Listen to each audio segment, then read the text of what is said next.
Hello and welcome to the Netlist third quarter 2023 earnings conference call and webcast. All participants will be in listen-only mode. Should you need assistance, please signal a conference specialist by pressing the star key followed by 0. After today's presentation, there will be an opportunity to ask questions. Please note this event is being recorded. I would like now to turn the conference over to Mike Smargiassi of Investor Relations. Please go ahead. Thank you, Alan, and good day, everyone. Welcome to Netlist's third quarter 2023 conference call. Leading today's call will be Chuck Hong, Chief Executive Officer of Netlist, and Gail Sasaki, Chief Financial Officer. As a reminder, you can access the earnings release and a replay of today's call on the Investors section of the Netlist website at netlist.com. Before we start the call, I would note that today's presentation of Netlist results and the answer to questions may include forward-looking statements, which are based on current expectations. The actual results could differ materially from those projected in the forward-looking statements because of the number of risks and uncertainties that are expressed in the call, annual and current SEC filings, and the cautionary statements contained in today's press release. Netlist assumes no obligation to update forward-looking statements. I will now turn the call over to Chuck. Thanks, Mike, and hello, everyone. Third quarter product revenue improved 67% on a sequential basis, showing encouraging momentum. The memory market has begun to recover after a prolonged downturn. Current industry commentary indicates customer inventory is normalizing and the demand environment continues to improve. We have already seen increases in prices for DRAM and SSD products in the fourth quarter. And leading-edge DRAM products may face supply shortages in 2024. We expect these positive trends to continue to boost our top line in the coming quarters.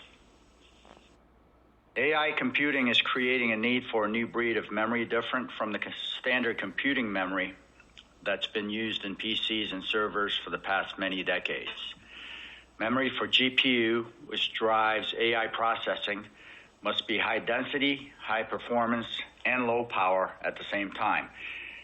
Those features are what allows AI servers to create generative AI and process big data modeling. The new DDR5 DRAM products serves one part of the AI memory need, and the other key product is high bandwidth memory, or HBM. From a product revenue standpoint, Netlist's strategic supply agreement with SK Hynix puts us in a good position to capitalize on the new demand created by AI. Even more important is the leading-edge memory technology, which Netlist created over the past decade, that are now being incorporated into memory products for AI. We hold dozens of seminal patents that read on AI memory and plan to leverage this unique position in order to maximize the value of our IP portfolio in the decade ahead. On the legal front, I would like to start with the decision from the U.S. Court of Appeals from the Ninth Circuit that issued 2 weeks ago. This appeal stems from the federal court for the Central District of California's October 2021 order granting summary judgment in favor of Netlist and against Samsung for material breach of various obligations under the 2015 Joint Development and License Agreement. Ultimately, the district court in that contract breach case held in summary judgment that Samsung materially breached the agreement and Netlist properly terminated the agreement and entered a judgment in Netlist's favor in February 2021. Samsung appealed the district court's findings on the breach of contract action to the Ninth Circuit, which 2 weeks ago issued its split ruling on specific wording in the contract, asking the district court to consider evidence supporting Samsung's obligations to supply Netlist with NAND and DRAM components. Netlist's interpretation is that the plain language of the contract alone requires Samsung to supply Netlist generally on DRAM and NAND products at Netlist's request. Samsung's view in the appeal was that the term should be very narrowly read as a limited supply obligation for the parties' joint development.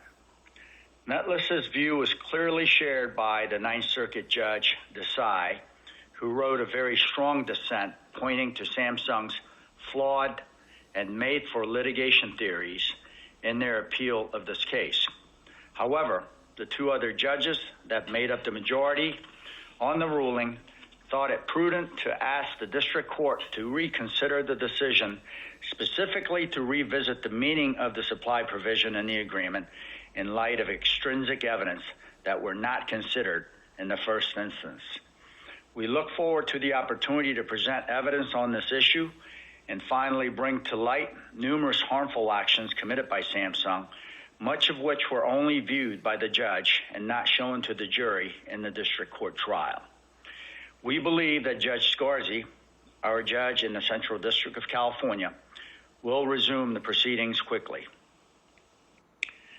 Turning to Netlist's April 2023 win against Samsung in the Eastern District of Texas, the case is in post-judgment briefing following the entry of a final judgment confirming Netlist was entitled to a total award of $303 million. Samsung filed motions for a judgment as a matter of law and a new trial on various issues they lost at the April trial.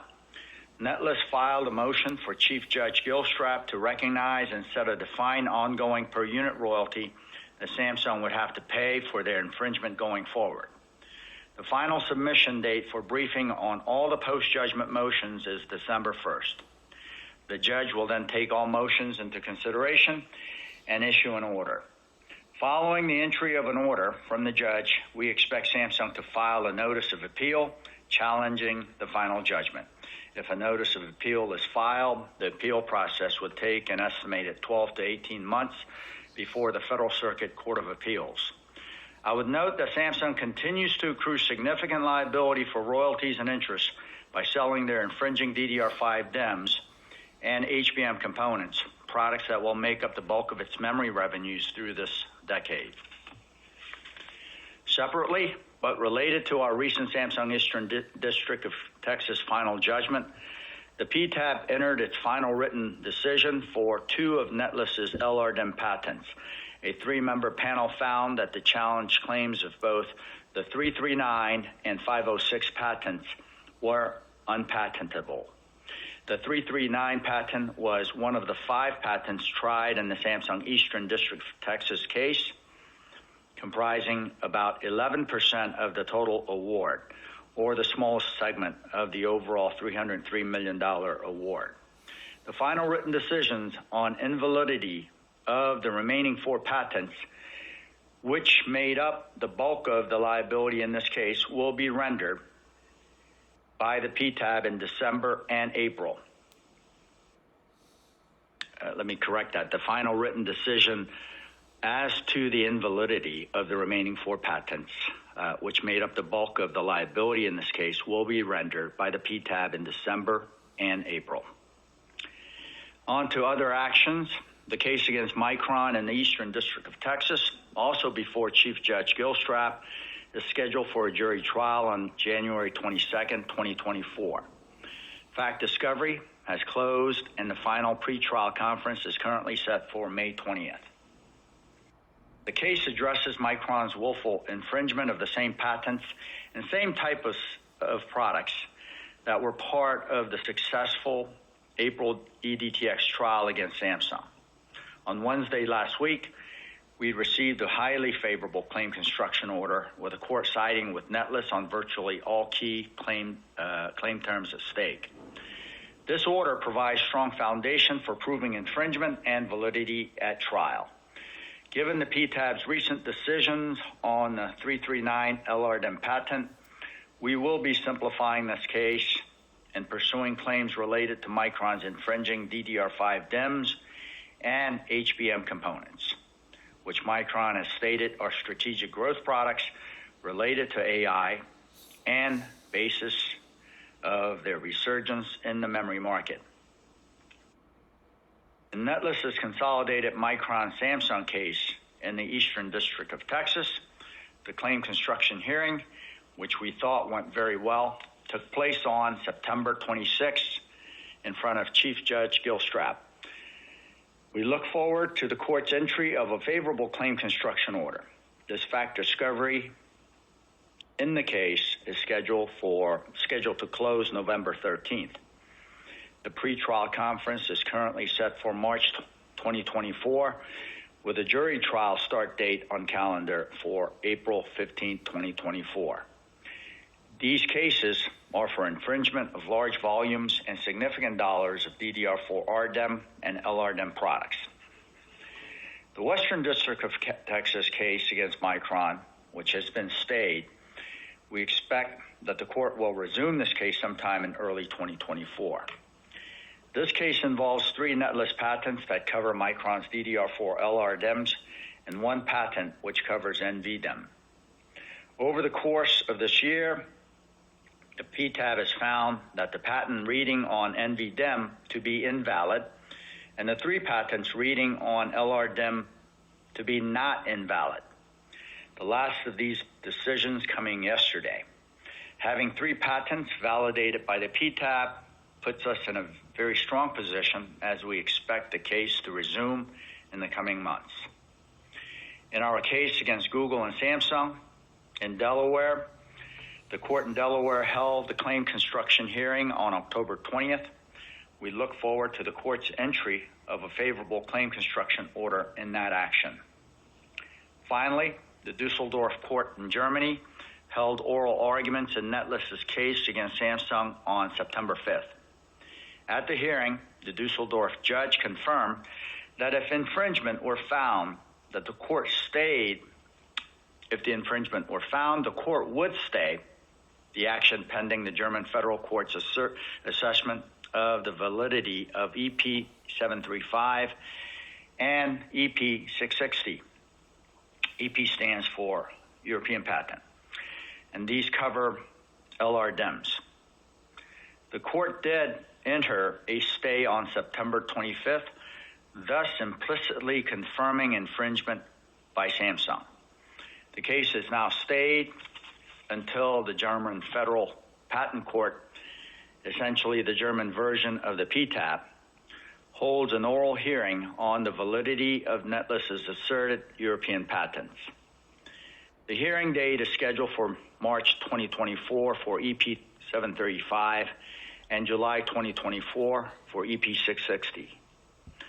Netlist only needs a favorable ruling on one of these patents to move forward with a request for injunctive relief, which is a default remedy in Germany once there's a ruling of infringement on patents found valid. In summary, Netlist remains committed to defending its IP rights and fairly licensing its technology and patents.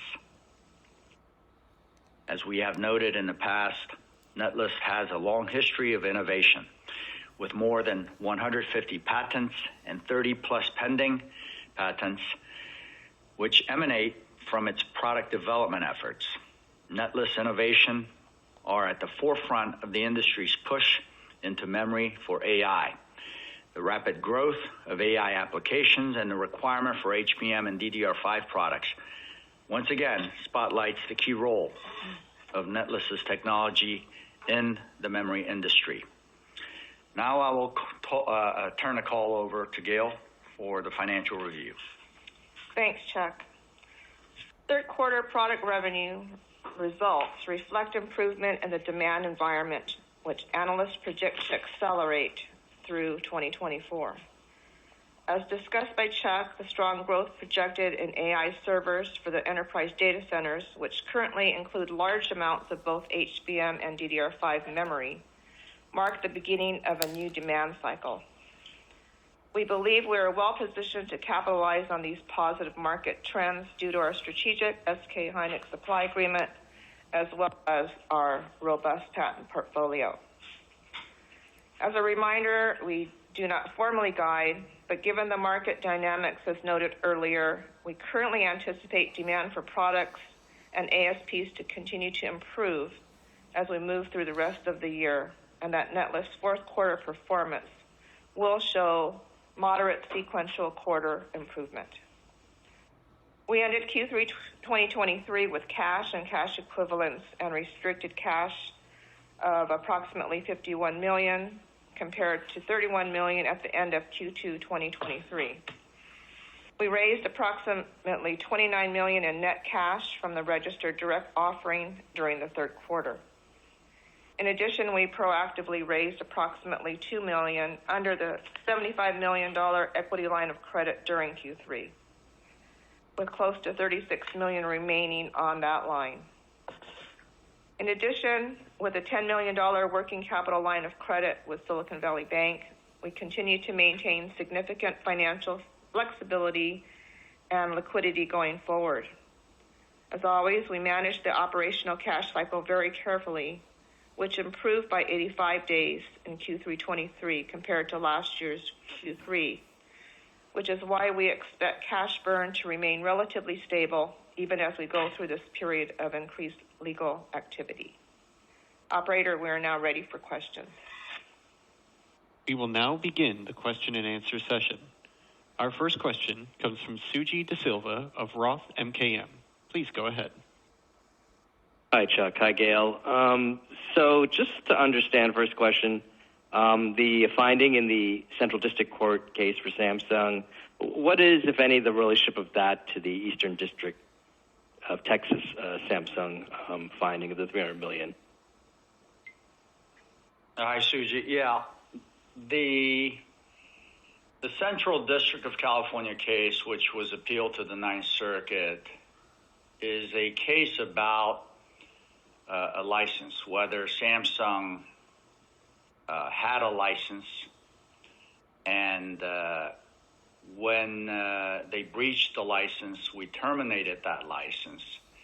And the district court in California found that it was a material breach, and the judge, the material breach was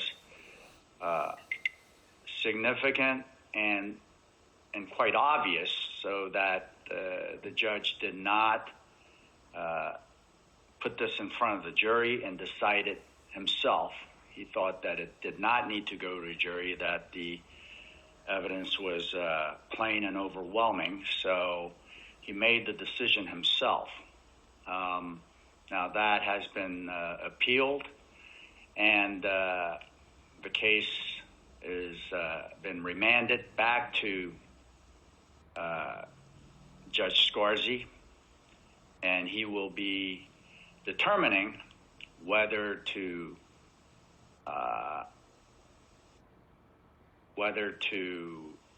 put the issue in front of the jury, or once again decide himself that upon further review of the extrinsic evidence in the case, whether the supply obligation that Samsung had was general or was specifically tied to the joint development.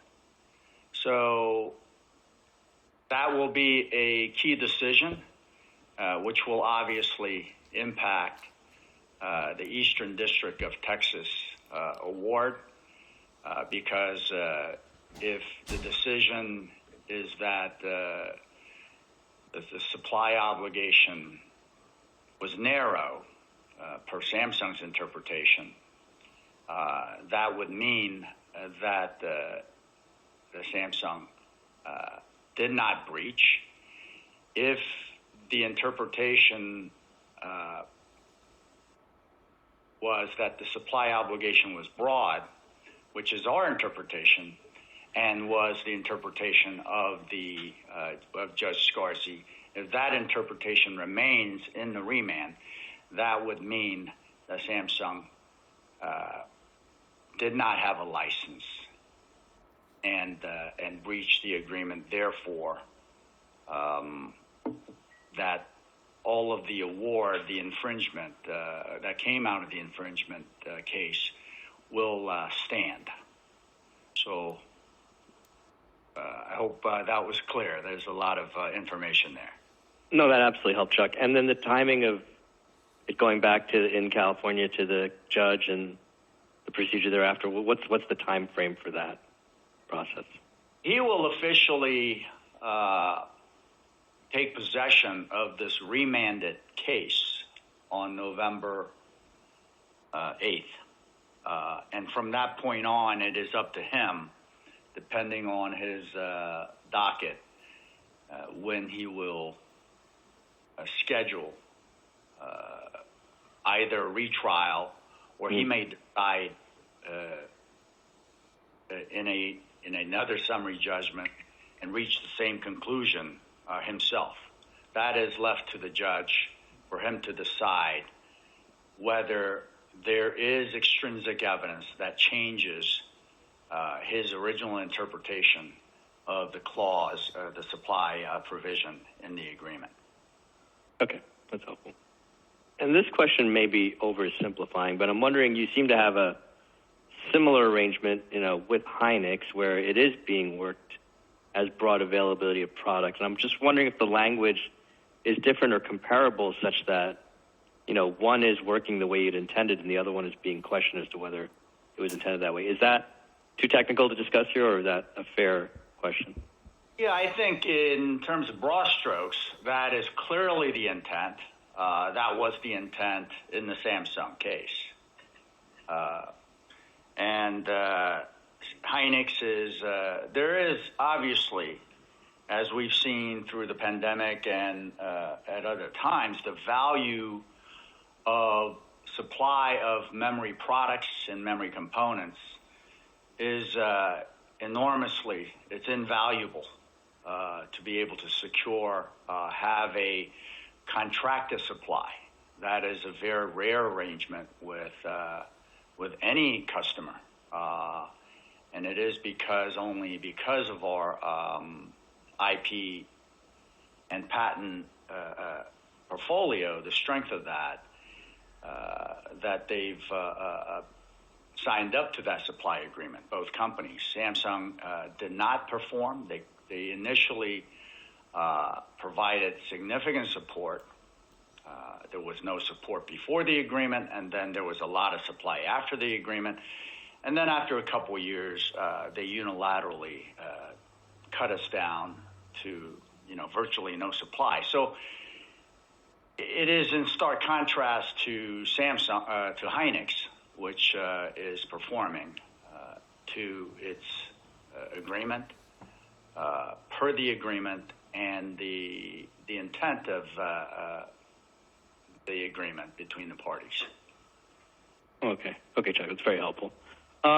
Maybe on the financial scale, the litigation expense went up here. Is that something we should expect to stay elevated the next few quarters, or is that because of all the activity in the quarter that it spiked up here? Yeah, I think that over the next couple of quarters it will be elevated, and then it will track down from there. Okay, great. And the last question, as the revenues recover here, just what elements are needed for the gross margin to recover to prior levels? I know it's relatively lower here. Just to understand what needs to happen for that expansion to happen again. Well, we have seen a shift in pricing as we enter Q4. So I think ASPs going up will help the flexibility in our pricing, and as demand has increased, it's going to help on the customer side in terms of better prices.